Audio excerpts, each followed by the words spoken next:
Hello friends, सफल steps में आप सबका एक बार मैं फिर से स्वागत करता हूं। कुछ भी शुरू करने से पहले मैं आप सबका तहे दिल से शुक्रिया धन्यवाद अदा करना चाहता हूं। जो मोहब्बत, जो प्यार, जो आशीर्वाद आपने पिछले 2 दिन में सफल स्टेप्स को दिया है वो किन्हीं भी शब्दों में उनके लिए थैंक्स कहना काफ़ी नहीं है। लेकिन फिर भी मैं अपना आभार आपके लिए व्यक्त करता हूं और उम्मीद करता हूं कि आने वाले समय में भी यही प्यार, यही मोहब्बत, यही आशीर्वाद यूं ही आप हम पे बनाए रखेंगे। और ये मेरा चैनल नहीं, ये आप सबका चैनल है, इसको आप सब ने मिल के आगे लेके जाना है। आइए शुरुआत करते हैं आज के वीडियो की। The sexual harassment of women at work place, prevention, prohibition and redressal act 2013। कार्यस्थल पर महिलाओं का यौन उत्पीड़न, निवारण, निषेध और निदान अधिनियम 2013। आप सभी लोगों ने विशाखा गाइडलाइंस का नाम सुना होगा। हम वहीं से शुरू करते हैं। हमारे इंडिया में शुरुआत से ही पुरुष प्रधान कम्युनिटी या मेल डोमिनेटिंग कम्युनिटी रही है। समाज में पुरुष की प्रधानता रही है, जिसकी वजह से पुराने टाइम में जो फीमेल्स थी उनको घर से बाहर निकलना अलाउड नहीं था। वो घर के अंदर ही रहती थी, चार दीवारी में रहती थी, घर के काम करती थी। समय के साथ में धीरे धीरे माहौल बदला और बदलते हुए माहौल में लड़कियों ने, महिलाओं ने, वुमन ने बाहर निकलना शुरू किया, पढ़ने के लिए, नौकरी पेशा के लिए, या फिर अपना बिजनेस करने के लिए। और यही नहीं, कुछ सामान खरीदने के लिए किसी न किसी काम से तो बाहर जाना पड़ेगा। जैसे ही महिलाओं ने बाहर जाना शुरू किया, उनके साथ छेड़छाड़ की घटनाएं, उनके साथ में सेक्सुअल हैरेसमेंट के एक्ट, ये सब भी बढ़ने लगे। अपराधों में भी जैसे महिलाओं की, हम कहते हैं, सशक्तिकरण बढ़ा, तो उस एम्पावरमेंट के साथ साथ उनके अगेंस्ट होने वाले क्राइम में भी और हमें इंक्रीज देखने को मिला। अगर एक फीमेल अपनी मर्जी का प्रोफेशन कैरी ऑन नहीं कर पाती है, अपनी मर्जी से अपना पेशा नहीं चुन सकती, स्वतंत्रता से अपना जीवन नहीं जी सकती, गरिमा से अपना जीवन नहीं जी सकती, तो उसके संवैधानिक अधिकारों का वायलेशन है ये। तो ये सारी समस्याएं समाज में थी और बार बार एनजीओज़ ने और कई जो महिलाओं के लिए काम करने वाले ग्रुप हैं, उन ग्रुप्स ने ये आवाज़ उठाई भी कि महिलाओं के भी संवैधानिक अधिकारों का संरक्षण होना चाहिए। लेकिन कुछ में कुछ बहुत ज़्यादा हुआ नहीं। मीनवाइल राजस्थान में 1990 के दशक में और एक घटना हुई। राजस्थान में एक फीमेल थी जिनका नाम था भंवरी देवी। भंवरी देवी राजस्थान सरकार के जो वुमेन डेवलपमेंट के प्रोग्राम्स हैं उनमें काम किया करती थी और उनका काम था जागरूकता फैलाना, चाइल्ड मैरिज या बाल विवाह जैसे अपराधों को रोकने के लिए लोगों को बताना। इस तरह के काम वो किया करती थी। काइंड ऑफ सोशल वर्कर आप कह सकते हैं। तो भंवरी देवी राजस्थान में जयपुर के पास में किसी गांव में रहती थी और राजस्थान के बाल विकास कार्यक्रम में काम किया करती थी। राजस्थान में एक समस्या पुराने ज़माने में बहुत ज़्यादा विद्यमान रही है, एक बहुत कुरीति राजस्थान में रही है, जिसका नाम है चाइल्ड मैरिज, बाल विवाह। छोटी छोटी उम्र में बच्चों की शादी कर दी जाती थी। और एक हर साल एक मुहूर्त आता है जिसका नाम है अक्षय तृतीया। इस दिन राजस्थान में सबसे ज़्यादा चाइल्ड मैरिज या बाल विवाह होते हैं। आखा तीज का दिन था भंवरी देवी के गांव में भी, और ऐसा ही एक बाल विवाह होने वाला था और बहुत कम उम्र की वो बच्ची थी। भंवरी देवी ने इसमें इंटरवीन किया। इस मामले में उन्होंने अपनी तरफ से जो भी वो एक्शन ले सकती थी लेने की कोशिश की। पुलिस को इन्फॉर्म किया, एसडीएम को इन्फॉर्म किया, और इन सब कारणों से और वो शादी उस दिन टल गई। वो शादी नहीं हो पाई। वो बात और है कि बाद में वो शादी कर दी गई थी, लेकिन उस समय नहीं हो पाई। जिस कम्युनिटी में ये शादी हो रही थी, जिस घर में ये शादी हो रही थी, उन घर वालों ने, उस कम्युनिटी के लोगों ने भंवरी देवी को एक तरह से अपना दुश्मन मान लिया कि इसने हमारी शादी में, हमारे एक सामाजिक कार्यक्रम में और विघ्न डाला है और अब हम इसको बख्शेंगे नहीं। इस घटना के 2-4-5 महीने बाद और भंवरी देवी के द्वारा और कोर्ट में जाके केस किया गया, पुलिस में जाके केस किया गया, और उन्होंने बोला कि भाई मेरे साथ में सामूहिक बलात्कार हुआ है, गैंग रेप हुआ है, और ये गैंग रेप उन लोगों ने किया है जिनकी बेटी की शादी मैंने रुकवा दी थी। धीरे धीरे ये मुद्दा जो है वो सोशल मीडिया पे, न्यूज़ में, प्रिंट मीडिया में चलने लगा, जिसकी वजह से और सभी एनजीओज़ की नज़र इस पे पड़ी। समय के साथ हुआ ये कि भंवरी देवी केस हार गई। फाइनली एक एनजीओ है जिसका नाम है विशाखा। विशाखा एनजीओ ने इस मामले को देखा और उन्होंने इस मामले में सुप्रीम कोर्ट में पीआईएल फाइल की। इस केस में भंवरी देवी के साथ में जो भी घटनाएं हुई, उनके पीछे कहीं ना कहीं काम के लिए बाहर जाना या उनका काम करना जिम्मेदार है। अगर वो काम नहीं करती, अपनी ड्यूटी ठीक से नहीं निभाती, किसी को रोक टोक नहीं करती, तो ये अपराध नहीं होता। सुप्रीम कोर्ट को ये बात समझ में आई। सुप्रीम कोर्ट ने केस को सुना और 1997 में सुप्रीम कोर्ट ने जजमेंट दिया। सुप्रीम कोर्ट ने जब जजमेंट दिया तो सुप्रीम कोर्ट ने यह माना कि हमारे भारत में जो ऑलरेडी कानून बने हुए हैं, इंडियन पीनल कोड और उनमें बलात्कार के लिए, हैरेसमेंट के लिए, छेड़छाड़ के लिए, सबके लिए सजाएं हैं, लेकिन वो कानून कार्यस्थल पे, वर्क प्लेस पे महिलाओं को सुरक्षा देने के लिए काफ़ी नहीं है। इसलिए हमें एक नए कानून की ज़रूरत है। लेकिन कानून तो कोई एक दिन में बन नहीं जाता। तो जब तक कानून नहीं है तब तक इन मामलों में किस तरह से कार्रवाई होनी चाहिए, किस तरह से जो एम्प्लॉयर्स हैं जो नौकरी पर रखते हैं महिलाओं को, उनको कैसे काम करना चाहिए, इन सब के लिए और सुप्रीम कोर्ट ने एक गाइडलाइन जारी कर दी, निर्देश जारी कर दिए। उसी निर्देश को विशाखा गाइडलाइन के नाम से जाना गया। और अब उसके बाद 97 के बाद जब भी किसी महिला के साथ, कामकाजी महिला के साथ ऐसी कोई घटना हुई, तो उसके लिए जो भी सुनवाई हुई, जो केसेस को डील करने का तरीका, वो सब विशाखा गाइडलाइन से लिया गया। सरकार ने फाइनली 2013 में एक कानून ला दिया।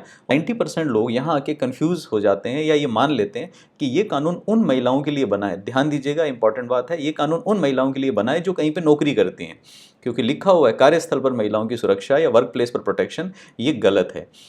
हमारा ये जो कानून है ये कहता है कि किसी भी वर्क प्लेस पे, वर्क प्लेस का मतलब है वो जगह जहाँ पे कोई काम होता हो, उस जगह पे अगर कोई भी महिला के साथ में कोई भी उत्पीड़न की घटना घटती है तो उसको इस कानून में संरक्षण मिलेगा।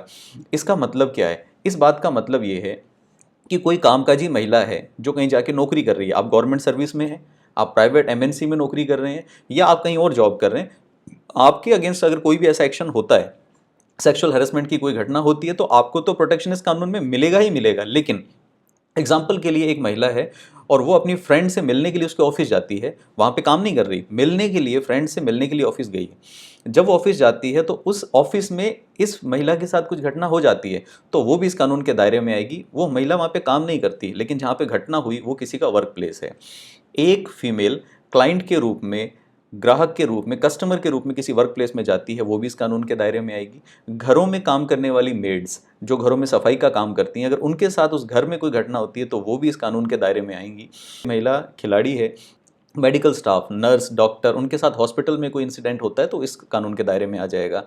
और यही नहीं, सबसे बड़ी बात है कि अगर एक फीमेल जो स्टूडेंट है वो पढ़ने के लिए अगर कहीं जाती है, कोचिंग इंस्टीट्यूट में, स्कूल में, कॉलेज में, कहीं भी, अगर वहाँ उनके साथ ये घटना होती है तो भी इस कानून के दायरे में आएगा। अब हम बात करते हैं कि कानून का दायरा समझ में आया हमें। अब हम बात करते हैं कि इस कानून को क्यों लाया गया। दो चीज़ों के लिए, कार्यस्थल पर महिलाओं की यौन उत्पीड़न से रक्षा करने के लिए, दैट मीन्स वुमेन्स को वर्क प्लेस पे प्रोटेक्ट करने के लिए, और इसके साथ साथ उनके कॉन्स्टिट्यूशनल राइट को जस्टिफाई करने के लिए, उसकी सुरक्षा उनको देने के लिए। कानून अधिनियमित कब हुआ? अधिनियमित का मतलब होता है, आप जानते हैं कि हमारे भारत में कानून बनने का प्रोसीजर है कि कानून पहले और संसद से पास किया जाता है, उसके बाद राष्ट्रपति साहब के हस्ताक्षर उस पे होते हैं, तब जाके वो कानून पास माना जाता है। तो जब कानून पारित हुआ, अधिनियमित हुआ, उसकी तारीख है 22 अप्रैल 2013। लेकिन कानून जिस दिन पास होता है उसी दिन लागू नहीं हो जाता। उसके बाद हमारी भारत सरकार एक गजट नोटिफिकेशन निकाल के और ये बताती, अधिसूचना जारी करके बताती है कि कानून कब से लागू होगा। उस अधिसूचना में वो डेट बताई जाती है कि कानून कब से लागू है। तो उस अधिसूचना के हिसाब से ये कानून 9 दिसंबर 2013 को पूरे भारत में लागू हुआ। इस कानून में कुल मिला के 8 चैप्टर्स हैं और 30 सेक्शन है, 30 धाराएं हैं। जो लोग ये लॉ के अगर आप स्टूडेंट हैं तो आपके लिए ये काम की बात है, इसको आपको याद कर ही लेना है। अब देखिए, पहला क्वेश्चन ये आया कि इस कानून के दायरे में कौन कौन आता है। तो मैंने आपको बताया कि इस कानून के दायरे में हर वो महिला आती है जिसके साथ कार्यस्थल पर यौन उत्पीड़न हुआ हो, जिसके साथ वर्क प्लेस पे हैरेसमेंट हुआ हो। इट डजेंट मैटर कि वो वहाँ पे काम करती है, वहाँ पे विजिटर है, डोमेस्टिक मेड है, कंस्ट्रक्शन वर्कर है, या किस कैटेगरी में काम करती है। अब ये कानून किस तरह से काम करता है? कानून दो प्रकार के या कई प्रकार के कानून होते हैं, जिसमें से एक होता है पिनल एक्ट। पिनल एक्ट का मतलब है सजाओं का कानून, जो सजाएं बताता है। ये कानून पिनल एक्ट नहीं है, ये कानून प्रोसीजरल एक्ट है। प्रोसीजरल एक्ट का मतलब है ये प्रक्रिया बताता है कि किसी महिला के साथ अगर ऐसा अपराध हुआ है तो किस तरह से कार्यवाही कैसे होगी, कैसे महिला को शिकायत करने का मौका मिलेगा, शिकायत की सुनवाई कैसे होगी, शिकायत कहाँ करनी है, ये जो प्रक्रिया है, जो प्रोसेस है, ये कानून बताता है। अगर मान लीजिए कि आप किसी गवर्नमेंट डिपार्टमेंट में काम करते हैं और वहाँ पे आप ऑफिसर हैं, तो भी आपको इस कानून के बारे में पता होना चाहिए। क्यों? क्योंकि हर डिपार्टमेंट में ऐसे बहुत सारे केसेस आ जाते हैं, तो आपको ये पता होना चाहिए कि ऐसे केसेस को किस तरह से हम लोग डील करते हैं। अब इस कानून का कैसे काम करने का तरीका है? कानून कहता है कि सबसे पहले तो हमें ऐसे प्रयास करने हैं, ऐसे एफर्ट करने हैं कि किसी भी महिला को काम की जगह पे, कार्यस्थल पे यौन उत्पीड़न का सामना करना ही ना पड़े। उन्हें एक फ्रेंडली एटमॉस्फेयर, सेफ एटमॉस्फेयर काम करने के लिए मिले। लेकिन हो सकता है कि कोई ना कोई ऐसी घटना हो जाए। अगर कोई ऐसी घटना हो जाती है तो क्या होगा? तो इसके लिए कानून कहता है कि इसके लिए हम लोग 2 कमिटीज़ बनाएंगे, 2 कमेटी कॉन्स्टिट्यूट करेंगे। एक कमेटी का नाम है इंटरनल कंप्लेंट कमेटी, हिंदी में बोलते हैं आंतरिक शिकायत समिति, जिसको शॉर्ट में मैं आगे से आईसीसी बोलूँगा। दूसरी कंप्लेन कमेटी है जिसका नाम है लोकल कंप्लेन कमेटी, जिसको मैं हिंदी में स्थानीय शिकायत समिति या एलसीसी का नाम दे रहा हूँ। तो दो शिकायत समिति हैं, इंटरनल और लोकल। दोनों में डिफरेंस क्या है? जिस कंपनी में फीमेल्स जॉब करती हैं, वहाँ पे कंपनी का जो ऑनर है, कंपनी वाले जो हैं, उन लोगों को अपने यहाँ पे कमेटी बनानी होती है। उसका नाम है इंटरनल कमेटी या आंतरिक समिति। नाम से पता चला आंतरिक समिति का मतलब अंदर का मामला है, तो उनको बनानी है।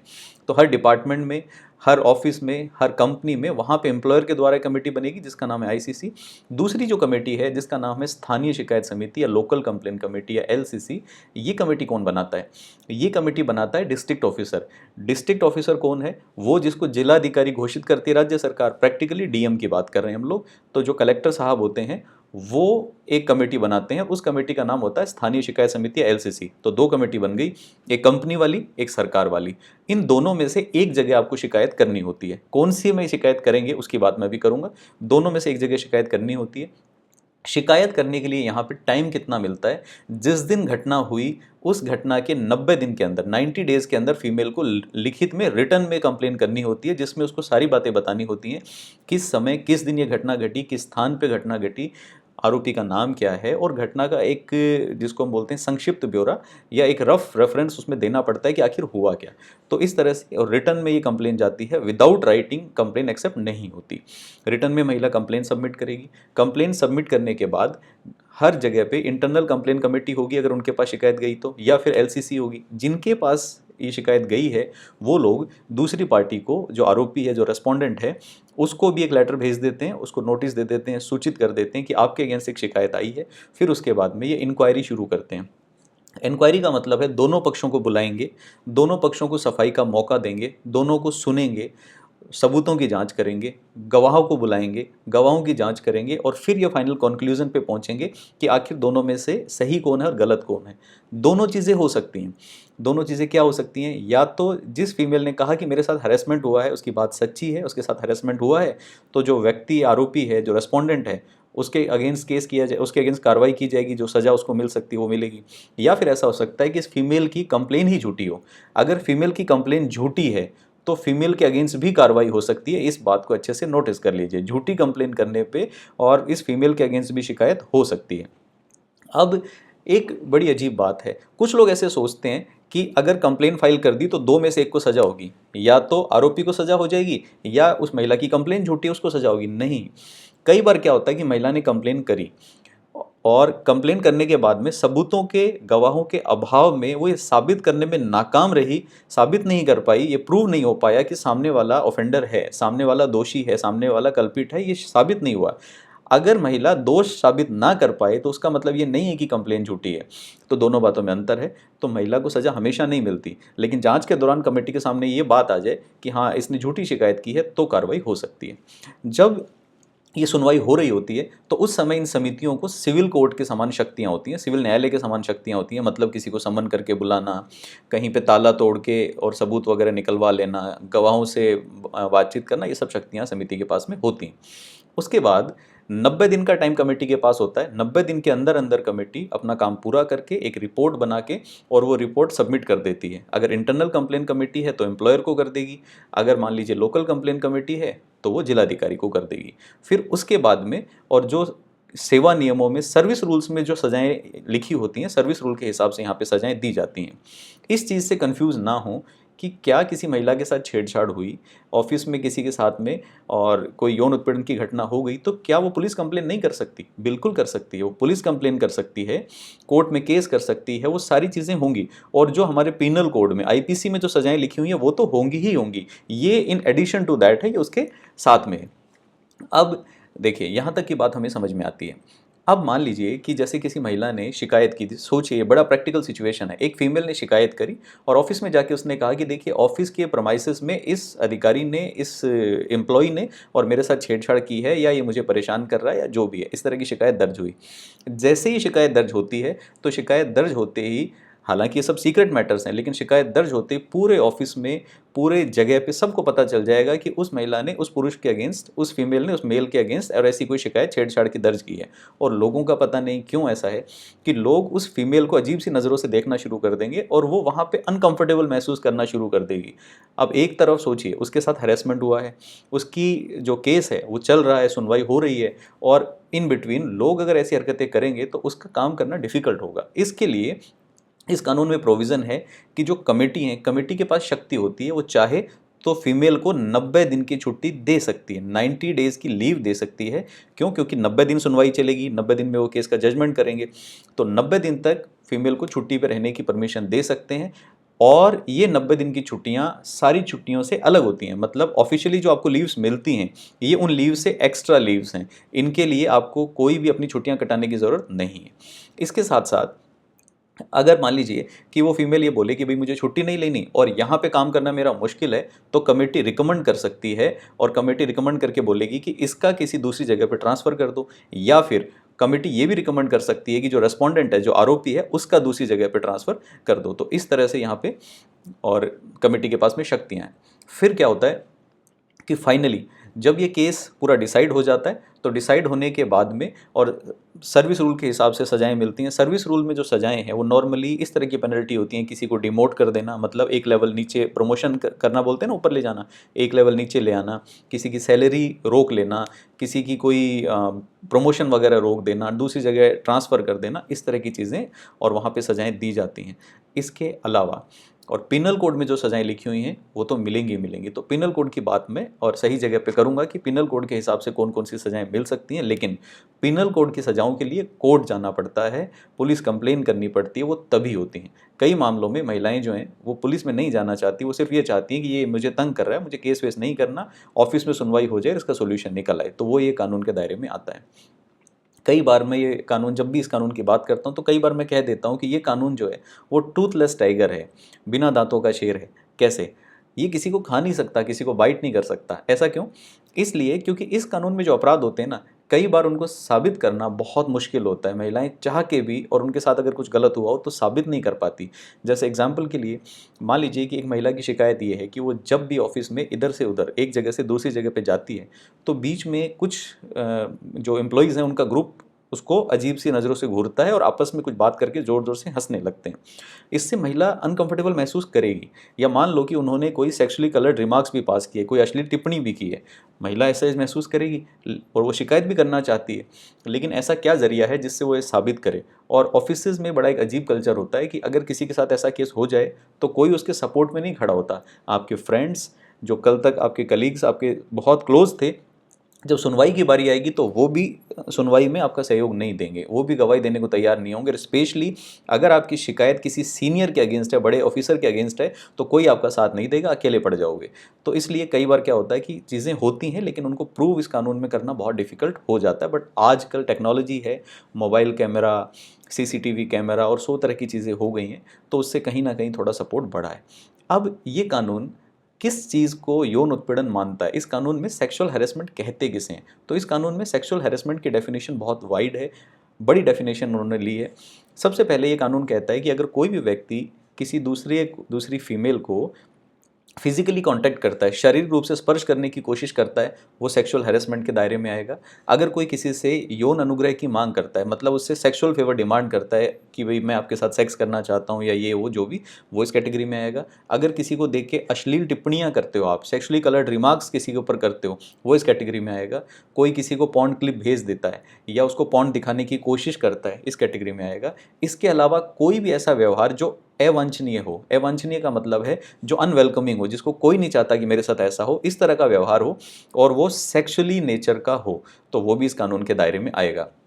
इसके अलावा कई बार ये देखा जाता है कि जो सीनियर होते हैं वो इस तरह के प्रॉमिसेस करते हैं। वो ये कहते हैं कि अगर मेरी बात मान लोगे तो मैं आपका ट्रांसफ़र नहीं होने दूंगा, मैं आपका प्रमोशन करा दूंगा, मैं अच्छी जगह पर ट्रांसफ़र करवा दूंगा, बोनस पूरा दिलवा दूंगा, इंक्रीमेंट दिला दूंगा, ऐसे वादे। या फिर किसी को धमकाना, नौकरी से निकलवा दूंगा, प्रमोशन नहीं होने दूंगा। तो आपके एम्प्लॉयमेंट के संबंध में, रोजगार के संबंध में पॉजिटिव या नेगेटिव, पॉजिटिव वादे करना या नेगेटिव धमकियां देना और उसके पीछे सेक्सुअल नेचर का ऑब्जेक्टिव हो, तो वो भी हैरेसमेंट के दायरे में आएगा। कई बार कुछ लोग महिलाओं का काम करना मुश्किल कर देते हैं, उनके काम के अंदर रुकावटें पैदा करते हैं। तो अगर कोई उनके काम में रुकावटें पैदा कर रहा है, वहाँ पे अपमानजनक व्यवहार उनके साथ कर रहा है, ह्यूमिलेटिंग बिहेवियर कर रहा है, या फिर ऐसा माहौल क्रिएट कर दिया है जिसको हम अंग्रेजी में हॉस्टाइल एटमॉस्फेयर बोलते हैं, हिंदी में हॉस्टाइल एनवायरनमेंट को हम हिंदी में बोलते हैं शत्रुतापूर्ण वातावरण। तो ऐसा माहौल क्रिएट कर दिया जहाँ पे महिला काम करने में असहज महसूस कर रही है, तो ये सब के सब सेक्सुअल हैरेसमेंट की कैटेगरी में आएंगे। जब मैं ये डेफिनेशन बोलता हूँ तो कुछ लोग कहते हैं कि इसका मतलब हुआ कि जैसे शारीरिक रूप से किसी को स्पर्श करना, फिजिकली कांटेक्ट करना इस दायरे में आता है। इसका मतलब हुआ अगर ऑफिस में आप जा रहे हो और जाते जाते किसी फीमेल के साथ में आपका हाथ टच कर गया, और उसका मतलब तो ये हुआ कि आपने शारीरिक रूप से स्पर्श किया, और या आप किसी को फाइल पकड़ा रहे हो, फाइल पकड़ाते हुए और आपका हाथ टच हो गया, तो इसका मतलब सेक्सुअल हैरेसमेंट का केस बनेगा? नहीं। कानून में एक कॉन्सेप्ट होता है जिसका नाम है मेंस रिया। वो क्या है? सबसे पहले हम ये देखते हैं कि सामने वाले की इंटेंशन क्या है। अगर सामने वाले की इंटेंशन सेक्सुअल नेचर की है तो उसका स्पर्श करना माना जाएगा कि ये हैरेसमेंट का प्रयास है। लेकिन सपोज करो जैसे आप फाइल किसी को दे रहे हो और आपको दिख रहा है कि वो जानबूझ के फाइल के बहाने आपको छूने की कोशिश कर रहा है, वो हैरेसमेंट की कैटेगरी में आएगा। लेकिन एक्सीडेंटल टच हो जाना वो नहीं आता। तो सामने वाले की और जो मेंटल एलिमेंट है वो भी हम लोग देखते हैं। उसके बाद हम बात करते हैं आगे, लोकल कंप्लेन कमेटी और इंटरनल कंप्लेन कमेटी दोनों की बात कर लेते हैं। लोकल कंप्लेन कमेटी को डिस्ट्रिक्ट ऑफिसर या जिलाधिकारी बनाता है। इसके अंदर हम ये देखते हैं कि उस जिले में, उस एरिया में ऐसी कौन सी महिला है जो महिला अधिकारों के लिए काम कर रही है, वुमन राइट के लिए जो एक्टिव है, ऐसी कौन सी फीमेल है, उसका समाज में पहचान ओहदा होना चाहिए, तो उसको यहाँ पे और अध्यक्ष नियुक्त कर देते हैं समिति का। उसके अलावा यहाँ पे 3 मेंबर और अपॉइंट करते हैं। 3 मेंबर्स में से कंडीशन है कि एक मेंबर जो है वो एनजीओ से आएगा। एनजीओ का मतलब है जो समाज सेवी संगठन है, महिला अधिकारों के लिए काम कर रहे हैं, एक वहाँ से मेंबर अपॉइंट होता है। इसके अलावा उस जिले में जो वुमन एम्प्लॉयज़ हैं उनमें से हम किसी एक को ले लेंगे और एक उनमें से अपॉइंट होगा, एक कोई और हो सकता है। कोशिश ये की जाती है कि समाज के सभी वर्गों का प्रतिनिधित्व हो। स्पेशली ये जो मेंबर्स हैं इनमें से कोई एक सदस्य एससी, एसटी, ओबीसी, माइनॉरिटी इनसे संबंधित हो, तो उनका प्रतिनिधित्व भी सुनिश्चित हो सके। ये भी कोशिश की जाती है कि जिन मेंबर्स को हम अपॉइंट कर रहे हैं, अगर उनमें से कोई मेंबर ऐसा है जिसके पास लीगल नॉलेज है, जिसके पास लॉ की नॉलेज है, तो उसको अपॉइंट किया जाए। और इस कमेटी में जो मेजॉरिटी है, बहुमत है, वो फीमेल्स का रखा जाता है। मतलब मैक्सिमम जो फीमेल्स हैं, जो अध्यक्ष होगी वो महिला होंगी ही, और जो सदस्य हैं 3 उनमें से भी कम से कम 2 सदस्य 3 में से और महिलाएं ही होती हैं। तो ये तो हो गई हमारी लोकल कंप्लेंट कमेटी। अब इंटरनल कंप्लेंट कमेटी की बात करते हैं। इंटरनल कंप्लेंट कमेटी वो एम्प्लॉयर बनाता है। एम्प्लॉयर का मतलब है जो आपको नौकरी पर रखता है वो बनाता है। जैसे आप रिलायंस में नौकरी करते हैं तो रिलायंस एम्प्लॉयर हो गया, आप टाटा में नौकरी करते हैं तो टाटा एम्प्लॉयर हो गया, आप राजस्थान सरकार में नौकरी करते हैं तो राजस्थान सरकार आपका एम्प्लॉयर हो गया, अगर भारत सरकार में करते हैं तो भारत सरकार एम्प्लॉयर हो गया। ये कमिटीज़ एम्प्लॉयर्स के द्वारा बनाई जाती हैं, और हर उस जगह पे ये कमेटी बनाना ज़रूरी है जहाँ पे 10 से ज़्यादा स्टाफ है। अगर आपके पास 10 से ज़्यादा वर्कर हैं तो वहाँ पे ये कमेटी बनाना ज़रूरी है। इस कमेटी में सारे के सारे लोग कंपनी के इंटरनल ही होते हैं, मतलब कंपनी में काम करने वाले लोग ही होते हैं। तो यहाँ पे कमेटी का अध्यक्ष जिसको बनाते हैं उसको हम बोलते हैं प्रिजाइडिंग ऑफिसर या पीठासीन अधिकारी। वो नॉर्मली कंपनी में काम करने वाली एक वरिष्ठ महिला अधिकारी होती है। आप सरकार में काम कर रहे हैं तो आपके एरिया में वहाँ पे जो सीनियर मोस्ट वुमन एम्प्लॉय होंगी, ऑफिसर होंगी, उनको इसका अध्यक्ष बना देंगे। और इसके अलावा 3 मेंबर यहाँ भी अपॉइंट होते हैं। 3 में से 1 मेंबर यहाँ भी एनजीओ से आता है और बचे हुए 2 मेंबर ऑफिस में काम करने वाले लोग होते हैं। अब इसमें बहुत सारी डिटेल्स हैं, लेकिन मैं जानबूझ के इसको क्रिस्प रख रहा हूँ, छोटा रख रहा हूँ, मुझे इसको बहुत ज़्यादा डिटेल में नहीं करना। आरजेएस के लिए या जुडिशियल सर्विस के लिए हम लोग जब वीडियो बनाएंगे तो बहुत डिटेल में बात करेंगे। उसके बाद ये इस तरह से बन गया, और इसमें भी जो मेजॉरिटी है, बहुमत है, वो फीमेल्स का होगा। मतलब यहाँ भी 3 में से 2 जो हैं वो फीमेल होंगी। इस तरह से ये कमेटी बन जाती है। अब यहाँ पे एक वर्ड मैंने यूज़ किया था एम्प्लॉयर। ये जो एम्प्लॉयर वर्ड है इस पे आप गौर कीजिएगा। एम्प्लॉयर का मतलब राजस्थान सरकार के लिए काम करें तो राजस्थान सरकार एम्प्लॉयर है, लेकिन कानून ये कहता है कि मान लो कि कल को कोई बात होती है तो क्या आप सीधा राजस्थान सरकार के पास शिकायत करोगे? नहीं। तो जहाँ आप काम करते हैं वहाँ का जो एचओडी होता है, वहाँ का जो सीनियर मोस्ट अधिकारी होता है, वो एम्प्लॉयर माना जाता है और ये ड्यूटी उसकी है। जैसे एग्जाम्पल के लिए आप राजस्थान सरकार के किसी विभाग में काम कर रहे हैं तो वहाँ का जो विभागाध्यक्ष है उसकी रिस्पॉन्सिबिलिटी है कि वहाँ पे कमेटी वगैरह वो कॉन्स्टिट्यूट करे। इस कानून में एम्प्लॉयर की ड्यूटीज़ लगाई गई हैं। एम्प्लॉयर की ड्यूटी क्या है? अगर आपका एम्प्लॉयर ये ड्यूटी नहीं कर रहा है तो आप जाके उससे बात करें, इस कानून का रेफरेंस दें और उसको बोलें कि वो अपनी ड्यूटी पूरी करे। अगर नहीं करता है तो इस कानून के दायरे में शिकायत करके हम एम्प्लॉयर को भी सजा करवा सकते हैं। देखिए, एम्प्लॉयर की ड्यूटीज़ क्या हैं? एम्प्लॉयर की सबसे पहली ड्यूटी तो क्या होनी चाहिए? हर महिला सुरक्षित महसूस करे, खुशी से, सेफ्टी से, एक फ्रेंडली एटमॉस्फेयर पे काम कर सके, अपने ऑफिस में ऐसा एटमॉस्फेयर वो क्रिएट करे। मतलब शत्रुतापूर्ण वातावरण, हॉस्टाइल एटमॉस्फेयर वहाँ पे ना हो, ये एम्प्लॉयर की ड्यूटी है, कंफर्टेबल एटमॉस्फेयर दे। दूसरा, महिलाओं को पता कैसे चलेगा कि ऐसा कोई कानून है, तो एम्प्लॉयर की रिस्पॉन्सिबिलिटी है कि टाइम टाइम पे अपने यहाँ पे वो वर्कशॉप या कार्यशालाएं आयोजित करे जिनमें महिलाओं को उनके अधिकारों की, इन सब कानूनों की जानकारी दे। इसके साथ साथ एम्प्लॉयर की ये भी रिस्पॉन्सिबिलिटी है कि अपने ऑफिसेज में जो प्रोमिनेंट प्लेस हैं, जो मुख्य स्थान है, वहाँ पे और चेतावनी भरे, जागरूकता फैलाने वाले मैसेज डिस्प्ले करे। जगह जगह पोस्टर्स वगैरह जैसे आप देखते हो ना, हर जगह लिखा होता है कि रिश्वत लेना अपराध है, और उस तरह के और स्लोगन्स वगैरह पेस्ट करे, लोगों में जागरूकता बढ़ाए। इसके अलावा उसकी प्राइम रिस्पॉन्सिबिलिटी है कि अपने यहाँ पे आंतरिक शिकायत समिति का गठन करे, इंटरनल कंप्लेन कमेटी कॉन्स्टिट्यूट करे, और कॉन्स्टिट्यूट करने के साथ साथ इंटरनल कंप्लेन कमेटी ठीक से काम कर रही है ये मॉनिटर करे। अगर किसी फीमेल की शिकायत आती है और वो फीमेल ये कहती है कि इस इंटरनल कंप्लेन कमेटी में शिकायत करने के साथ साथ मुझे पुलिस केस भी करना है, मुझे कोर्ट केस भी करना है, तो एम्प्लॉयर की रिस्पॉन्सिबिलिटी है, कानून के दायरे में उसकी जिम्मेदारी लगाई गई है कि उसको, उस महिला को जो पॉसिबल सपोर्ट है वो सब उसको देना है। तो पुलिस केस करने में सहायता, लीगल केस करने में सहायता, ये सब उसको अवेलेबल कराना है। ये एम्प्लॉयर की यहाँ पे रिस्पॉन्सिबिलिटीज़ हैं।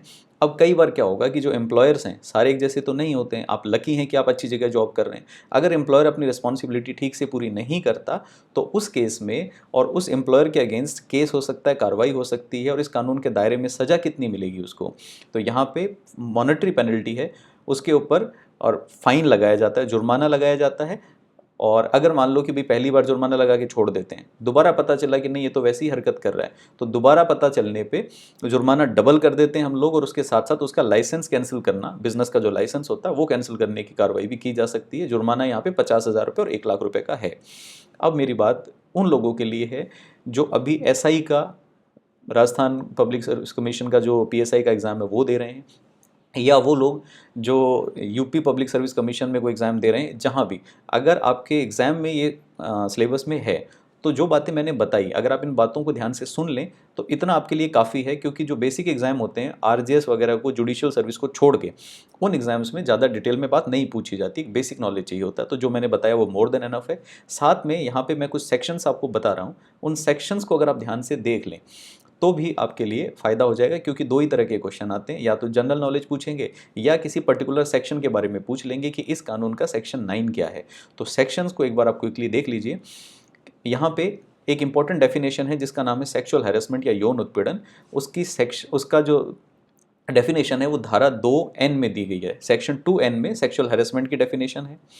सेक्शन 3 में प्रिवेंशन ऑफ सेक्सुअल हैरेसमेंट या यौन उत्पीड़न की रोकथाम के बारे में कहा गया है, लेकिन इसमें भी लिखा हुआ है कि यौन उत्पीड़न किसे कहते हैं। सेक्शन नंबर 4 है आपका इंटरनल कंप्लेन कमेटी का। सेक्शन नंबर 6 और 7 ये दोनों लोकल कंप्लेन कमेटी के, स्थानीय शिकायत समिति के हैं। इसमें एक में होता है उसका गठन और एक में उसके कार्य वगैरह, तो दो इसके सेक्शंस हैं। सेक्शन नंबर 9 जो है वो शिकायत के बारे में है कि शिकायत कैसे दर्ज कर सकते हैं। सेक्शन नंबर 10 है समझौते के बारे में। ये समझौता क्या है? जब कोई फीमेल शिकायत कर देती है और अभी तक उसकी इंक्वायरी शुरू नहीं हुई, जांच शुरू नहीं हुई, तो फीमेल के पास एक ऑप्शन होता है, वो जाके कमेटी के पास में एप्लीकेशन दे सकती है कि मैं इस मामले में सुनवाई नहीं चाहती, मैं समझौता चाहती हूँ। तो उस मामले को समझौता अगर हो जाता है तो वहीं ख़त्म कर दिया जाता है, आगे कोई जांच, कोई कार्रवाई, कोई एक्शन नहीं होता। लेकिन ये समझौते की डिमांड, कॉन्सिलेशन की डिमांड सिर्फ फीमेल कर सकती है। जो आरोपी है वो इसकी डिमांड नहीं कर सकता, और महिला भी इसकी डिमांड करते समय और पैसे नहीं मांग सकती। वो ये नहीं कह सकती कि मुझे 2 लाख रुपए दिला दो तो मैं समझौता कर लूँगी, ऐसा नहीं हो सकता। उसके बाद शिकायत की जांच है, सेक्शन नंबर 11। शिकायत की जांच में वो सारी क्रियाएं आती हैं, इनको पूछताछ करना, पूछताछ करने के अलावा गवाहों को बुलाना, है ना, दोनों को सुनवाई का मौका देना, वो सब यहाँ पे आता है। उसके बाद सेक्शन नंबर 12 है actions during pendency of the case. जब तक सुनवाई चलेगी तब तक क्या होगा वो मैंने आपको बताया कि या तो 3 महीने की छुट्टी या दोनों में से एक का ट्रांसफ़र। उसके बाद सेक्शन नंबर 13 है इंक्वायरी रिपोर्ट का। कमेटी अपना काम पूरा होने पे इंक्वायरी की एक रिपोर्ट बना के सबमिट करती है। किसको? अगर जिलाधिकारी ने कमेटी बनाई है एलसीसी तो वो जिलाधिकारी को रिपोर्ट देगी, और अगर मान लीजिए कि ये आईसीसी है कमेटी तो एम्प्लॉयर को रिपोर्ट देगी। सेक्शन नंबर 14 ये कहता है कि अगर महिला ने झूठी शिकायत की है तो उसको सजा होगी, उसके खिलाफ एक्शन होगा। सेक्शन नंबर 15 बड़ा इंटरेस्टिंग इंपॉर्टेंट है, जिसके बारे में तो बहुत सारे एम्प्लॉयज़ को नहीं पता है, वो है क्षतिपूर्ति का, कंपनसेशन का। ये क्या है? अगर मान लीजिए कि किसी महिला ने हैरेसमेंट का केस किया, और हैरेसमेंट का केस करने के बाद में और वो महिला एक कंप्लेन करती है, साथ में क्लेम करती है कि इस हैरेसमेंट की वजह से 1 महीने में ऑफिस नहीं आ पाई, इस हैरेसमेंट की वजह से मुझे मेंटल ट्रॉमा झेलना पड़ा, जिसकी वजह से मुझे बहुत ज़्यादा डिप्रेशन हो गया। तो अगर ऐसा होता है तो कमेटी के पास पावर है, कमेटी उसको क्षतिपूर्ति या कंपनसेशन दिला सकती है। कमेटी कह सकती है कि इसको 2 लाख रुपए दो, इसको 5 लाख रुपए दो। वो बात और है कि कमेटी बहुत सारी चीज़ें देखती है, लेकिन जो भी ऐसा क्षतिपूर्ति देना पॉसिबल है। जैसे महिला इस चीज़ की वजह से 1 महीने जॉब नहीं आ पाई, 1 महीने में 60,000 रुपये कमाती, जो नहीं कमा पाई, तो कमेटी के पास पावर है, वो 60,000 रुपये दिलवा सकती है। कौन देगा ये पैसे?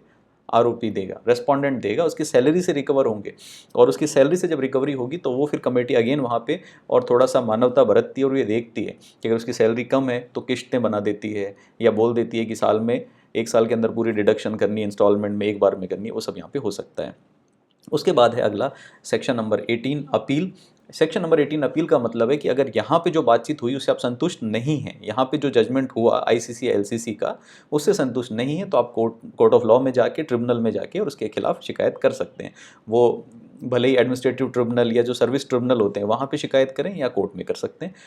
एम्प्लॉयर की ड्यूटीज़, इंपॉर्टेंट सेक्शन है धारा नंबर 19, वो मैंने आपको ऑलरेडी बताया कि उसकी ड्यूटी क्या है। सेफ एटमॉस्फेयर प्रोवाइड करना, कमेटी कॉन्स्टिट्यूट करना, वर्कशॉप आयोजित करना, सब। सेक्शन नंबर 20 बात करता है जिलाधिकारी के कर्तव्यों के बारे में, डिस्ट्रिक्ट ऑफिसर की ड्यूटीज़ के बारे में, जिसमें हम ये सब बातें बताते हैं कि उसको कमेटी कॉन्स्टिट्यूट करनी है, उसको मॉनिटर करना है कि कमेटी ठीक से काम करे, जो रिपोर्ट आती है कमेटी की उसके ऊपर एक्शन लेना है, और साल में एक एनुअल रिपोर्ट बना के राज्य सरकार को सबमिट करनी है। सेक्शन नंबर 26 है penalty for non compliance of the law, अवमानना करने की सज़ा। किसको? नियोक्ता को, एम्प्लॉयर को। कि एम्प्लॉयर को मैंने बताया कि अगर वो अपना काम ठीक से नहीं करता तो 50,000 की पेनल्टी, दोबारा पकड़ा जाए तो 1 लाख की पेनल्टी या लाइसेंस कैंसिल। एक बहुत इंपॉर्टेंट धारा है जिसका नाम है सेक्शन नंबर 27, जिसको हम बोलते हैं कॉग्निजेंस। सेक्शन नंबर 27 या कॉग्निजेंस की जो धारा है वो ये कहती है कि इस कानून से संबंधित कोई भी मामला कोर्ट अपने आप संज्ञान नहीं ले सकता। कोर्ट तभी हरकत में आएगा जब उसके पास में लिखित में शिकायत होगी। तो ये कोर्ट के ऊपर एक तरह से हम बोलें तो एक रिस्ट्रिक्शन लगाई गई है, कोर्ट के ऊपर एक रोक लगाई गई कि भाई आप बीच में मत कूदना, पहले आईसीसी और एलसीसी को अपना काम कर लेने दो, जब उनकी रिपोर्ट आ जाती है तब जाके आप हरकत में आ सकते हो। तो ये हमारा एक छोटा सा स्वीट एंड सॉफ्ट सा कानून था। अब देखिए, मैंने जानबूझ के सारे सेक्शन नहीं लिए, क्यों? क्योंकि अगर आप एग्ज़ाम दे रहे हैं और कॉम्पिटिटिव एग्ज़ाम दे रहे हैं तो सारे सेक्शन की आपको नीड नहीं है। और जुडिशियल सर्विस के लिए मैंने बोला कि उसके लिए तो हम वैसे ही अलग से वीडियो बनाने वाले हैं। आज से हमने ये सीरीज़ शुरू की है जिसमें अभी फ़िलहाल जो अर्जेंट बेसिस पे हम कर रहे हैं वो है राजस्थान सब इंस्पेक्टर का पेपर होने वाला है।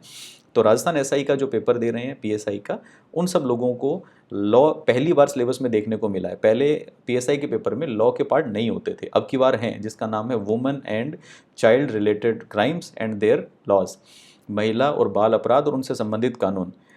ऐसा ही एक पार्ट कांस्टेबल के पेपर में जोड़ा गया था, वहाँ पे अच्छे खासे क्वेश्चन आए थे। तो हम ये उम्मीद करते हुए कि यहाँ पे बहुत अच्छे क्वेश्चन आएंगे, हम ये कोशिश कर रहे हैं कि वो बच्चे जो किसी एकेडमी तक, किसी कोचिंग तक नहीं पहुँचे, उनको एक बेसिक नॉलेज मिल जाए। और बेसिक नहीं, अभी तक जो मैंने बताया है आपको वो मोर देन इनफ है। इसके बाहर से कोई सवाल नहीं मिलेगा आपको देखने के लिए। क्यों? क्योंकि आपका पेपर जुडिशियल सर्विस का नहीं है। मैक्सिमम कवरेज मैंने आपको यहाँ पे दी है। इसका रिवीजन कैसे करेंगे, याद कैसे करेंगे? मुझे ऐसा लगता है कि जो मैंने बोला वो सब आपको वैसे ही याद हो गया होगा, लेकिन फिर भी अगर आपको याद नहीं हुआ है तो इसका एक ही तरीका है। वीडियो देखने के बाद जब आपका रिवीजन करने का मन करे तो वीडियो को स्पीड तेज करके 1.5 की स्पीड पे या 2 की स्पीड पे एक बार दोबारा सुन लीजिएगा, फटाफट से आपका रिवीजन हो जाएगा, सारी चीज़ें याद हो जाएंगी। सेक्शंस जो मैंने लिखवाए हैं आपको, इन सेक्शंस को आपको उतार लेना है और उसको आपको रिवाइज़ करना है, उसको याद करना ही है।